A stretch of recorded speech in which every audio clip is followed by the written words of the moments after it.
Russia has launched a full-scale invasion of Ukraine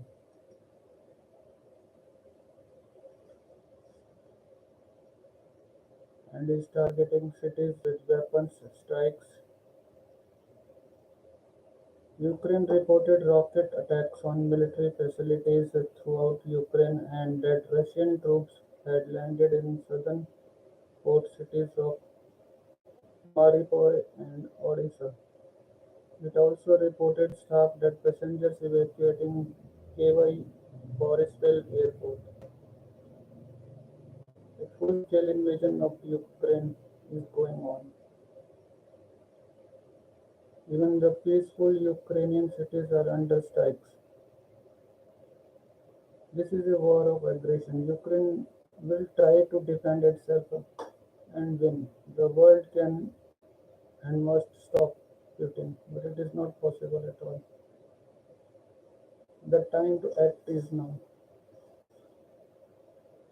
But 20 years passed without any peaceful resolution of the crisis. The relations between Russian Federation and Ukraine are very poor. After the Soviet Union's collapse in 1991, the successor states' bilateral relationship outright hostility. According to Wikipedia, relations between the two countries have been hostile since the Revolution of Dignity. Ukrainian elected president and his supporters because he refused to sign a political association and free trade agreement with European Union that enjoyed majority support in Ukrainian parliament. Ukraine's post-revolutionary government wished to commit the country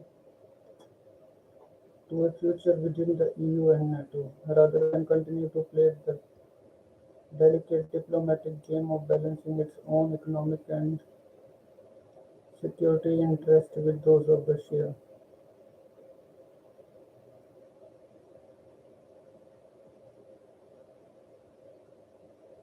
Ukraine has a population of 14 crore, including Crimea,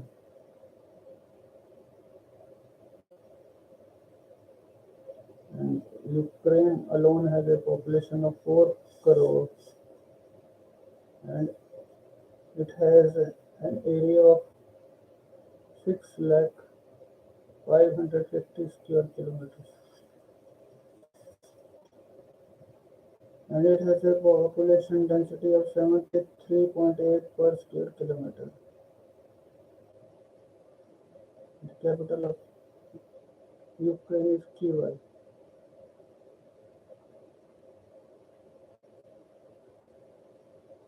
and the area of Russia is 1 crore 71 lakhs. So Ukraine has a significant area of about 2.9%,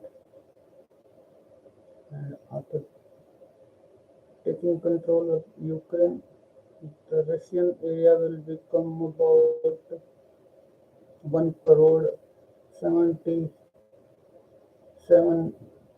lakh square kilometer. It was increased by some 6 lakh 550 square kilometers. And moreover, the liability of Ukrainians who are bearing Russian visa will also be neutralized and the economy of Russia will also rise, thereby helping Ukrainians also. Both Russia and Ukraine claim their heritage from the Rus or ancient Rus that in the 10th century united several tribes and clans of different ethnicities.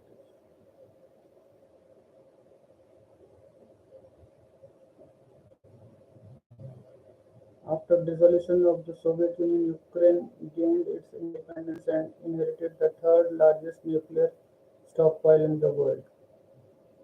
That's why it was very essential to invade Ukraine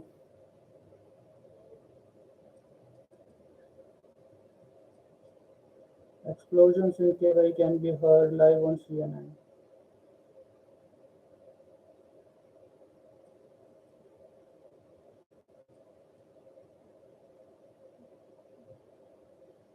Earlier, Russian President Putin announced a special military operation in Donbas region. A large blast was heard in Ukraine's capital Kyiv, while at least two big explosions were heard in the city of Kramatorsk in the country's eastern Donbas region early Thursday also.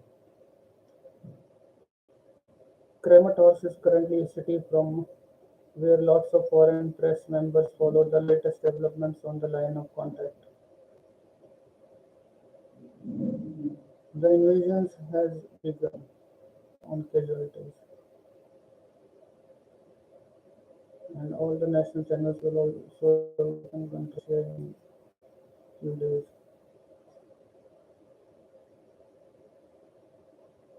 And it is not likely to escalate in about 2 days. After that, the dangers of World War III can also not be ruled out because a deluge of denouncements and sanctions from the West and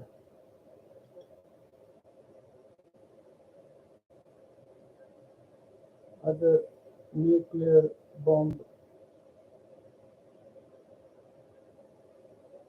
invasions can also be triggered. It depends on the number of factors like who you are, where you are, and what Russia does next. If you are a frontline Ukrainian soldier in eastern Ukraine, clearly the situation is extremely dangerous.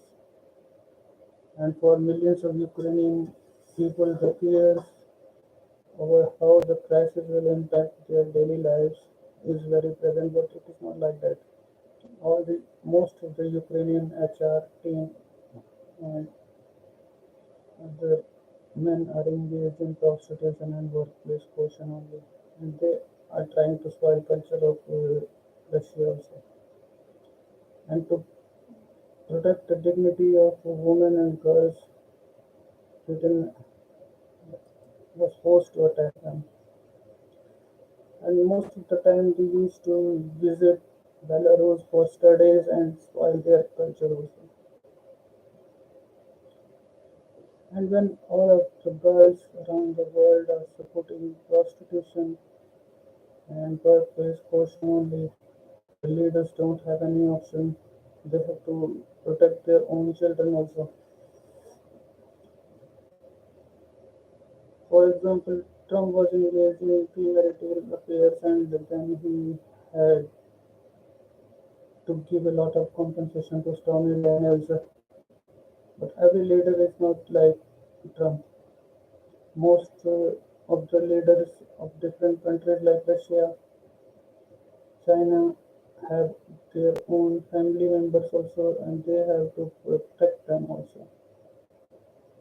How can they protect them if all of you teachers and girls of Delhi, Ukraine are supporting prostitution in Delhi by keeping the culprits in their Facebook profiles and Zuckerberg don't have to bother also.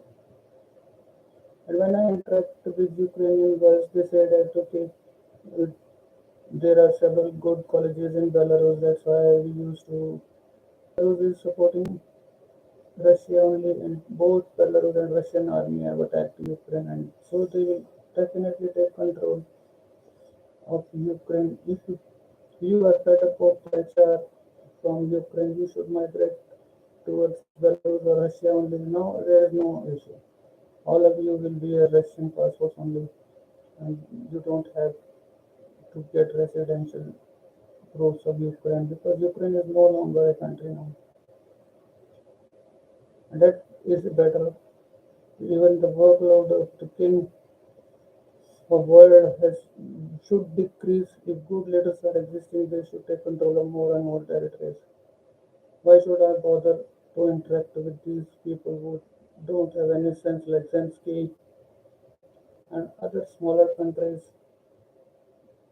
Ukrainian President Zelensky, the time being he is a president only for about next 48 hours only.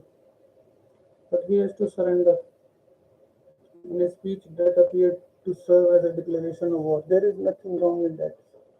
Zelensky, you should try to mind any other business. Ukraine entered, and that is one of the reasons. There are other reasons also. Zelensky's speech was a clear rebuttal of to Putin's competitive and historically hour-long address on Monday, in which he effectively asserted Russia's right to ban Ukraine. What happened to Afghanistan and Taliban? Did they try to resist? No, they will. No intelligent leader should try to resist a powerful country if the king of the world is supporting it. And to avoid, that's all for today. I'm ending this broadcast.